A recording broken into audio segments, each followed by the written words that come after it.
luzes no mundo brilhas.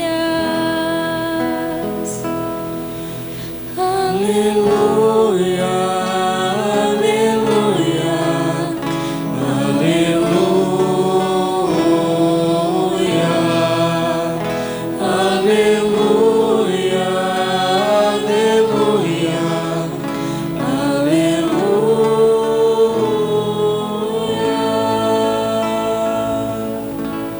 O Senhor esteja convosco. Ele está no meio de nós. Proclamação do Evangelho de Jesus Cristo segundo Lucas. Glória a vós, Senhor. Naquele tempo, Jesus contou uma parábola aos discípulos. Pode um cego guiar outro cego?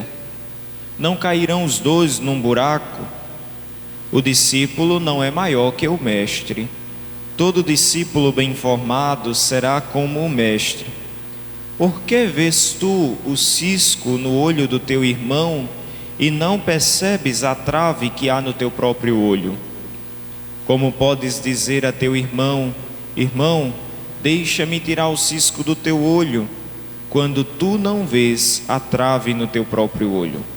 Hipócrita, tira primeiro a trave do teu olho, e então poderás enxergar bem para tirar o cisco no olho do teu irmão. Não existe árvore boa que dê frutos ruins, nem árvore ruim que dê frutos bons. Toda árvore é reconhecida pelos seus frutos. Não se colhe figos de espinheiros, nem uvas de plantas espinhosas.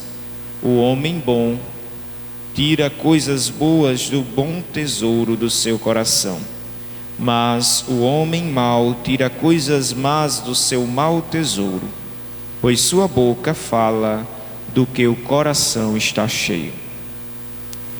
Palavra da salvação. Glória a vós, Senhor.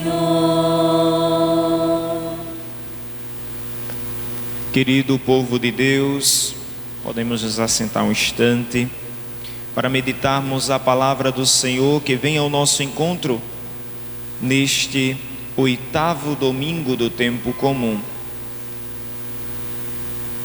Querido povo, a igreja sempre nos coloca aquilo que é necessário para bem viver, como também ela coloca no dia de hoje para todos nós meditarmos sobre o modo de agir. Como é que está a nossa vida enquanto cristãos católicos que dizemos amar o Senhor e muitas vezes estamos ali para guiar ou ser guiado? Existem dois tipos de pessoas.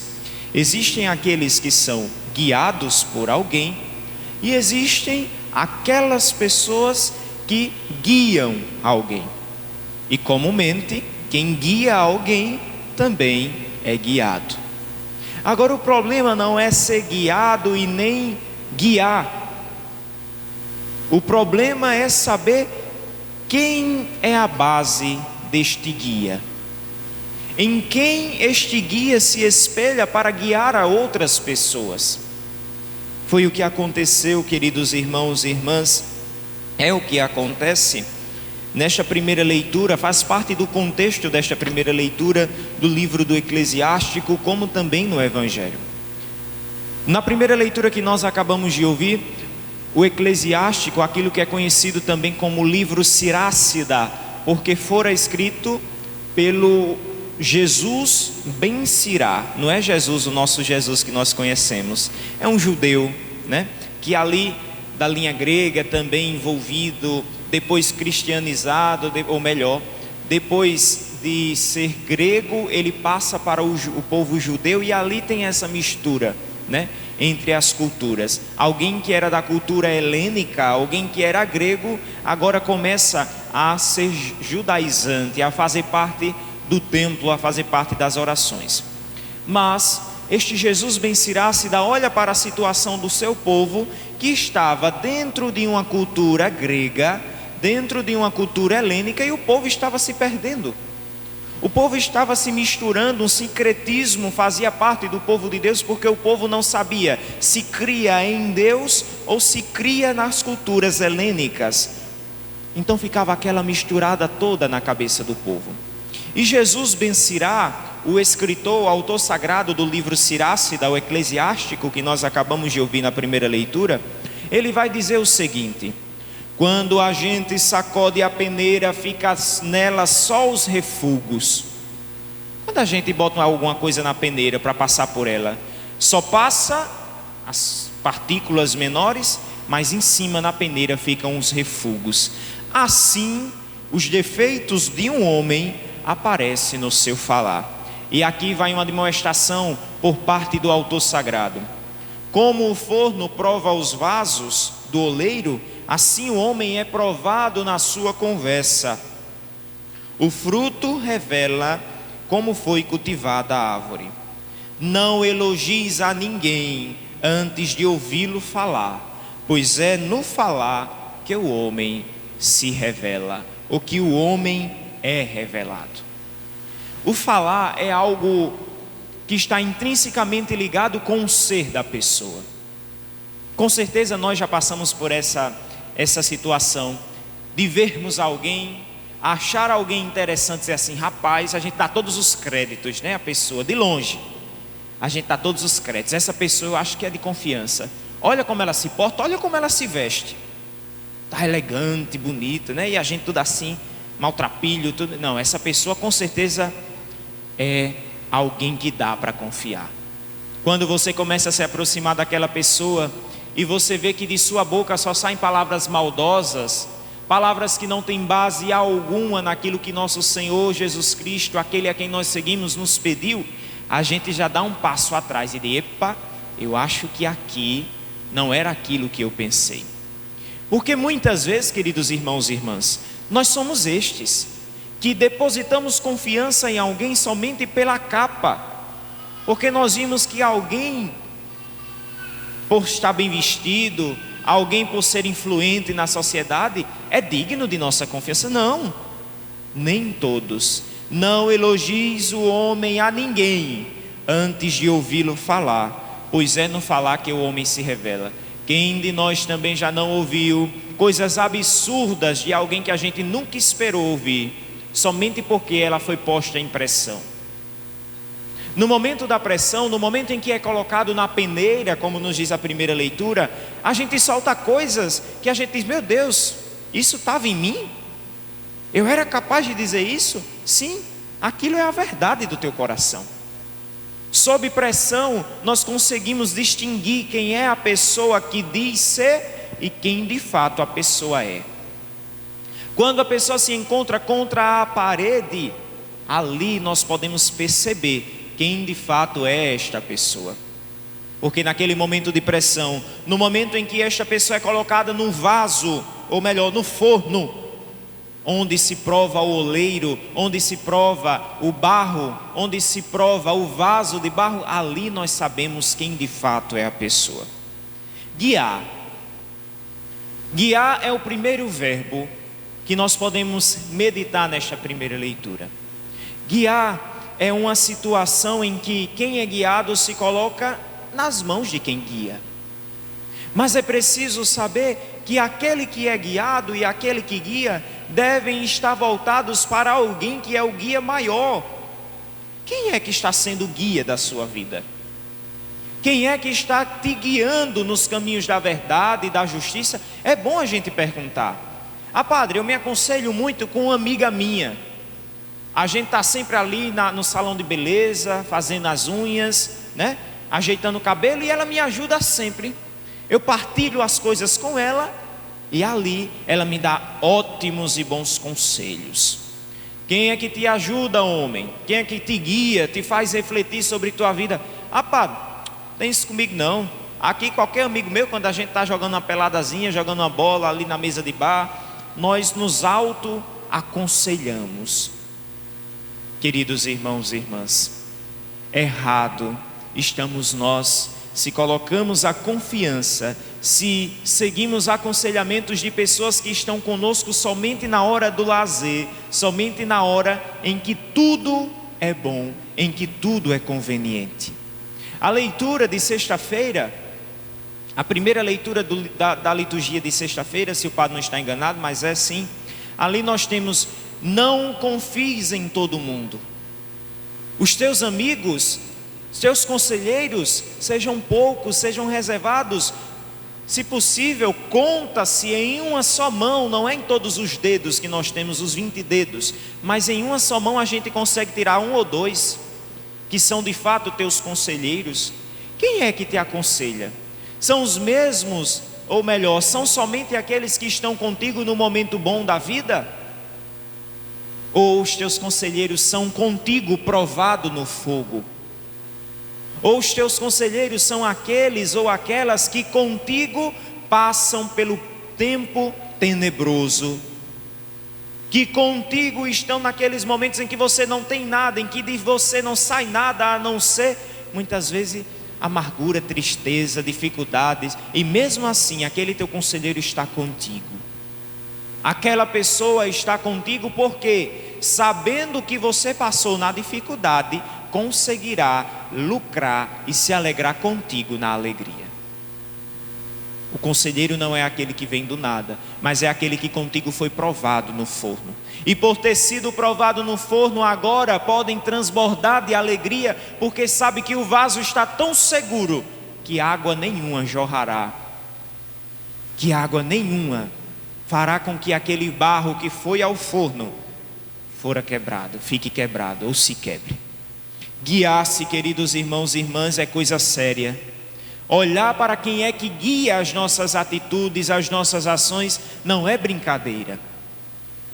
Porque todas as nossas atitudes seguintes dependem daquele conselho que nós recebemos, daquilo que nós ouvimos. E se o guia da tua vida não for a palavra de Deus, tem alguma coisa errada. Se o guia da tua vida não for a pessoa de Jesus, olha, uma coisa que eu gosto sempre de aconselhar as pessoas que chegam até mim e dizem assim: padre, eu não sei o que fazer diante dessa situação. Faça uma simples pergunta: o que Jesus faria se estivesse no meu lugar? Isso é ser guiado por Jesus. Isso é deixar-se ser levado, ser banhado, adentrar uma vida de Cristo e com Ele passar todas as dificuldades.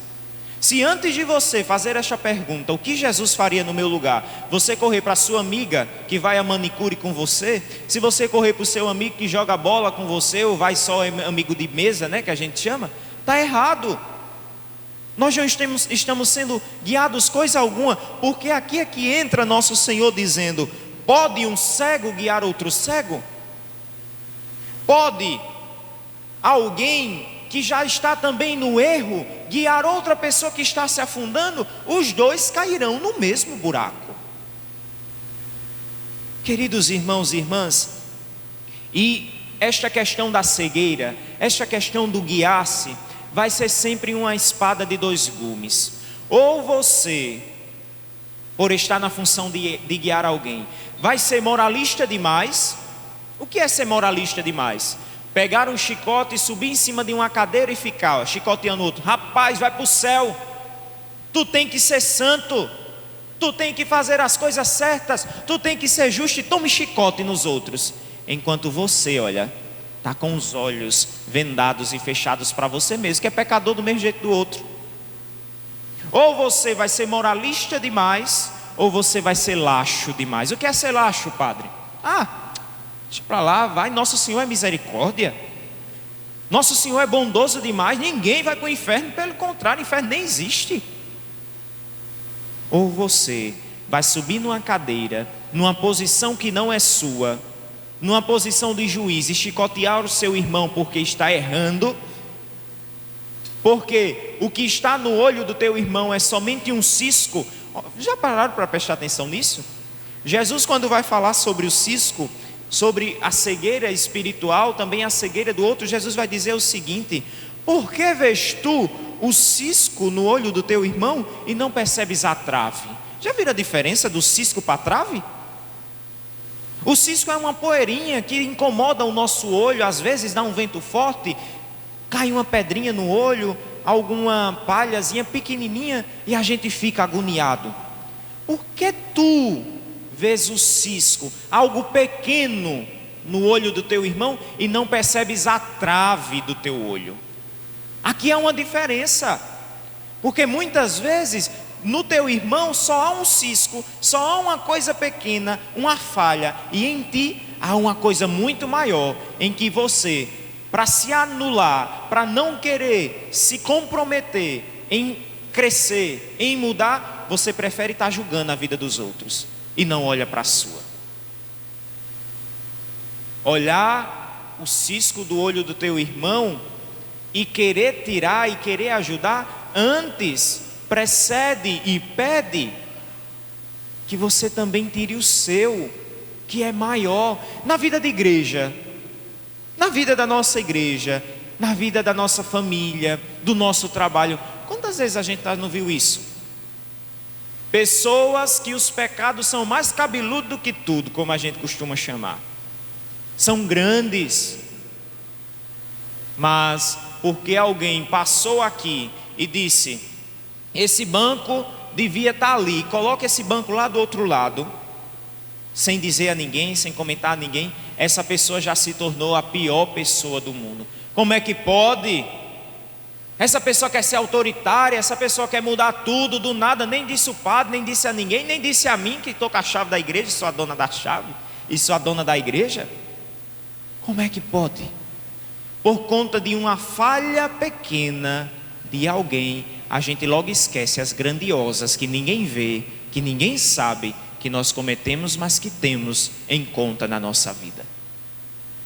Antes de olhar para o cisco do olho do irmão, é preciso botar a mão na consciência e dizer: quão pecador, quão miserável eu também sou. E essa pessoa só falhou um pouquinho agora. A minha atitude então é de julgar, a minha atitude então é de querer emendar aquela pessoa de uma hora para outra, quando eu mesmo estou no destroço, quando eu mesmo não quero me emendar? Qual é a nossa atitude?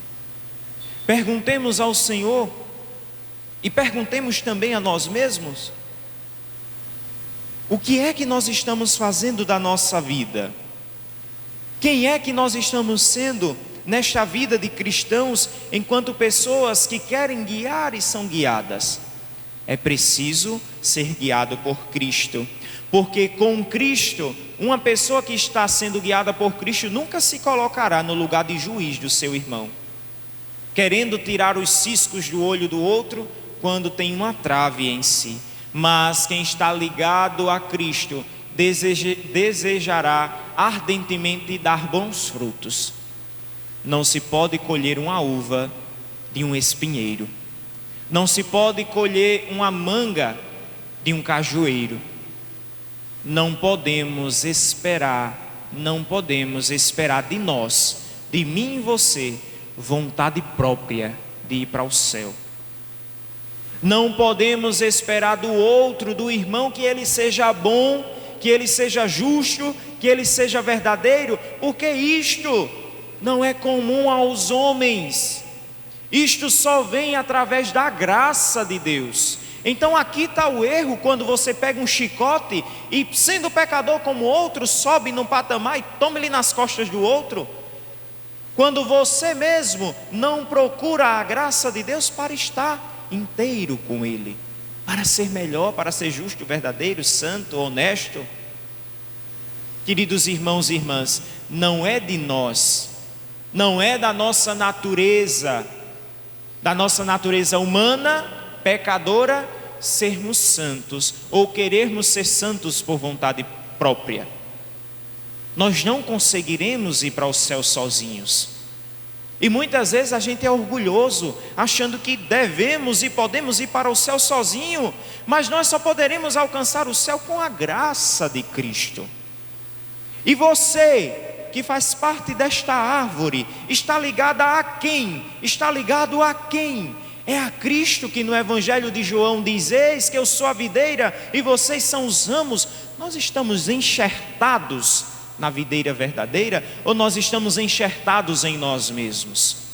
Devemos procurar refletir sobre isto, porque senão nós nos tornaremos moralistas, um moralismo preguiçoso, ultrapassado, condenando os irmãos quando não olha a si mesmo e vê que muitas vezes é pior do que o irmão, mas por medo de não querer se emendar, por medo de não querer olhar para si e ver que é mais miserável do que o outro, busca os defeitos pequenos dos outros para comentar, para condenar, para destruir. Dar frutos é preciso. Não esperemos que de nós, por livre e espontânea vontade, haja o desejo do céu. Não haverá. Quando é então, padre, que haverá? E como é que a gente vai para o céu se não há desejo de ir para o céu, padre? É na atitude de estar ligado à palavra de Deus, à Eucaristia, aos sacramentos. Como é, queridos irmãos e irmãs, que eu vou esperar de alguém algo bom, algo sadio, algo digno da salvação do céu, se a pessoa não se aproxima do sacramento da penitência? Como é que eu posso esperar de alguém um ato de guiar o outro, segundo nosso Senhor Jesus Cristo, se Ele mesmo não é capaz de se arrepender dos seus pecados e fica comendo balela de protestante, fica comendo balela de pastor por aí mundo afora, dizendo: se confesse com o nosso Senhor Jesus Cristo? Não existe se confessar diretamente com Deus, porque Deus, nosso Senhor, mandou que os seus apóstolos perdoassem os pecados dos seus. Se Jesus mandou, é porque Ele diz, Ele sabe que não há como, há como, porque Ele é Deus, mas Ele não quis que nós nos confessássemos direto com Ele, estava tudo bem. Ele deixou representantes, Ele deixou alguém que disse: vai, a todos aqueles a quem perdoardes os pecados, eles serão perdoados, a quem não perdoardes, eles serão retidos. E para perdoar pecados, se precede confessá-los. Porque seria muito bom eu chegar aqui e fazer uma oração da absolvição e perdoar todo mundo sem saber o pecado do povo. O ato de perdoar pecado precede uma confissão, precede um juízo, para que aqueles que fazem a vez de nosso Senhor Jesus Cristo, os sacerdotes e os bispos, aqueles ouvindo o arrependimento do povo, segundo o que nosso Senhor pediu, dá o perdão ou não dá o perdão. O padre pode não perdoar, viu, na absolvição. Se o padre vê que no momento da confissão não há arrependimento do fiel e está ali somente para cumprir um preceito, você vai porque tem que ir, porque... Se o padre vê que não é um arrependimento do coração e de verdade, eu posso reter a absolvição. Mas é porque o padre é o dono do perdão? Não. O padre é só o ministro do perdão. Mas é porque Jesus Cristo pediu que fosse assim. Porque nem todos estão com o coração prontos e arrependidos para receber o perdão de Deus. Como é então que eu vou deixar ser guiado por alguém que não se aproxima do sacramento da penitência, não é capaz de descer do seu orgulho, descer de sua vaidade e humilhando-se diante de outro homem como ele na situação do padre, mas porque sabe que no padre age a pessoa de Cristo na hora dos sacramentos, porque ele é sinal de Jesus Cristo, Jesus Cristo está dentro daquele homem, age através dos seus atos, age através de suas ações. Como é que eu não me humilho diante daquele homem para dizer: mas o Senhor... Aí daí nós podemos nos perguntar: e o Senhor quer que a gente se humilhe, padre? Que a gente seja humilhado? Não. Mas nosso Senhor quer ver até onde vai o teu amor por Ele. Nosso Senhor quer ver até onde você consegue se humilhar. Ele também era Deus, mas onde foi que Ele morreu? Numa cruz, humilhado, chamado de ladrão, de malfeitor. Ele que é Deus se humilhou. Então até onde vai o seu amor por nosso Senhor Jesus Cristo? Que não é capaz de humilhar-se, descer do salto, descer do palco e dizer: epa, eu também não presto, assim como aquele, meus irmãos, que eu julgo mais do que a mim. Então, queridos irmãos e irmãs, nesse 8º domingo do tempo comum, nosso Senhor nos ajude a fazer uma reflexão em torno de nossas ações, ver por quem nós somos guiados, a quem nós guiamos, também saber o quanto nós devemos frutificar segundo estamos enxertados na videira de Cristo. segundo aquilo que nosso Senhor nos pede através de sua palavra, através da Eucaristia, através do sacramento da penitência, através de todos os sacramentos da igreja, e depois olhar como é que nós estamos nos portando no nosso falar, pois o falar diz muito sobre quem é a pessoa. Antes de se aproximar, de depositar confiança em alguém, espere ela falar, pois no falar nós saberemos de que o coração daquela pessoa está cheio. Amém? Amém.